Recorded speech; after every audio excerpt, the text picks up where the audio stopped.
2026 சட்டமன்ற தேர்தலை முன்னிட்டு தமிழக அரசியல் களம் சூடுபிடித்திருக்கக்கூடிய நிலையில திராவிட முன்னேற்ற கழகம் தலைமையிலான கூட்டணி தொகுதி பங்கீடு தொடர்பான பேச்சுவார்த்தைகள் சலசலப்புகளை உருவாக்கியுள்ளதா தகவல் வெளியாகியிருக்கு.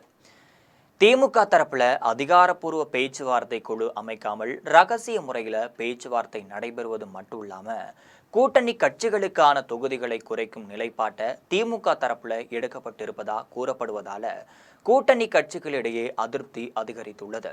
அது என்ன என்பதை ஜெம் தொலைக்காட்சி வழங்கும் சிறப்பு செய்தியில தற்பொழுது பார்க்கலாம்.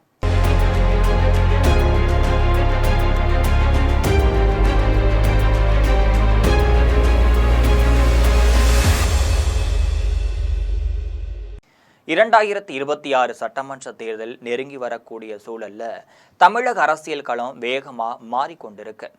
திமுகவும் அதிமுகவும் தங்கள் கூட்டணிகளை வலுப்படுத்தும் பணியில இறங்கி இருக்கக்கூடிய சூழல்ல எந்த அணியில் சேர வேண்டும் அப்படிங்கிற குழப்பத்துல தேமுதிக இன்னும் முடிவெடுக்காம இருப்பதாக அரசியல் வட்டாரங்கள்ல பேசப்பட்டுட்டு இருக்கு.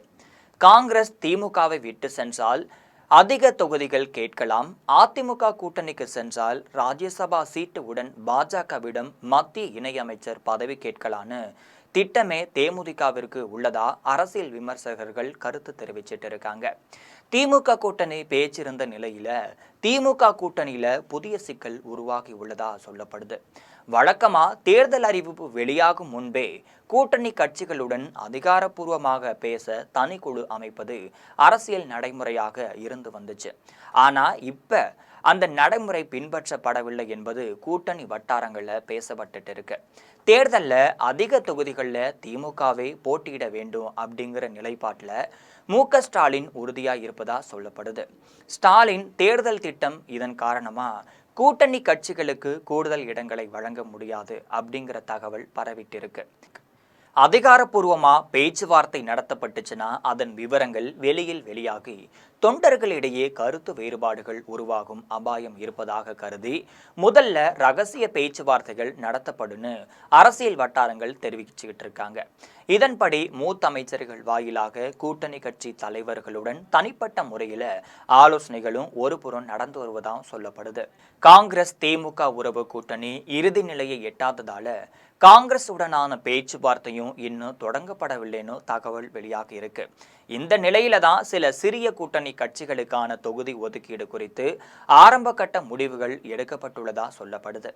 இந்திய யூனியன் முஸ்லீம் லீக், மனிதநேய மக்கள் கட்சி மட்டும் இல்லாம கொங்கு மக்கள் தேசிய கட்சி, இந்த கட்சிகள் தலா 2 தொகுதிகள் வழங்கப்படலான்னு தகவல் வெளியாகி இருக்கு. மேலும் வேல்முருகன் மட்டும் இல்லாம கருணாஸ் இவங்க 2 பேருக்கும் தலா 1 தொகுதி வழங்கப்படும்னு சொல்லப்படுது. ரகசிய பேச்சுவார்த்தை குறிப்பிட்ட தொகுதிகள் குறித்து மாற்றங்கள் கோரப்பட்டுள்ளனர் என்றும் அதிகாரப்பூர்வ அறிவிப்புக்கு பிறகே இறுதி ஒப்பந்தம் கையெழுத்தாகும்னு அரசியல் வட்டாரங்கள் தெரிவிக்கிறாங்க. கம்யூனிஸ்ட் கட்சிகளுடனான பேச்சுவார்த்தையும் இழுபறியாகவே இருந்துட்டு இருக்கு. கடந்த தேர்தலில் பெற்ற தொகுதிகளை விட குறைவாக வழங்கப்படும்னு கூறப்பட்டதால அவர்கள் அதிருப்தியும் தெரிவிச்சிருக்காங்க. தாங்கள் போட்டியிட்ட தொகுதிகளில் வெற்றி குறைவாக இருந்தது அப்படிங்கிற காரணத்தை கொண்டு இடங்கள் குறைக்கப்படுவதா அமைச்சர்கள் விளக்கமளித்ததா சொல்லப்படுது. விடுதலை சிறுத்தைகள் கட்சி அதேபோல் மறுமலர்ச்சி திராவிட முன்னேற்ற கழகம் உடனான பேச்சுவார்த்தையிலையும் முடிவு எட்டப்படாம இருக்கு. திமுக சின்னத்துல போட்டியிட்டா கூடுதல் தொகுதிகள் வழங்கப்படும்னு, இல்லைனா குறைவான இடங்கள் மட்டுமே வழங்கப்படும்னு தெரிவிக்கப்பட்டதா கூறப்படுது.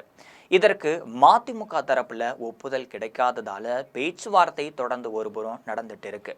விடுதலை சிறுத்தைகள் கட்சி இரட்டை இலக்க தொகுதிகளை எதிர்பார்க்கும் நிலையில அதற்கு குறைவான இடங்கள் மட்டுமே வழங்கப்படும்னு தெரிவிக்கப்பட்டுள்ளதா தகவல் வெளியாகி இருக்கு. கூட்டணி அதிருப்தி, இதனால் அக்கட்சியிலும் அதிருப்தி நிலவி வருவதா அரசியல் வட்டாரங்கள் சொல்றாங்க. இந்த சூழ்நிலையில கூட்டணி கட்சிகளின் அதிருப்தியை சமாளிக்க நேரடி ஆலோசனைகள் நடத்தப்படலான்னு தகவல் வெளியாகி இருக்கு.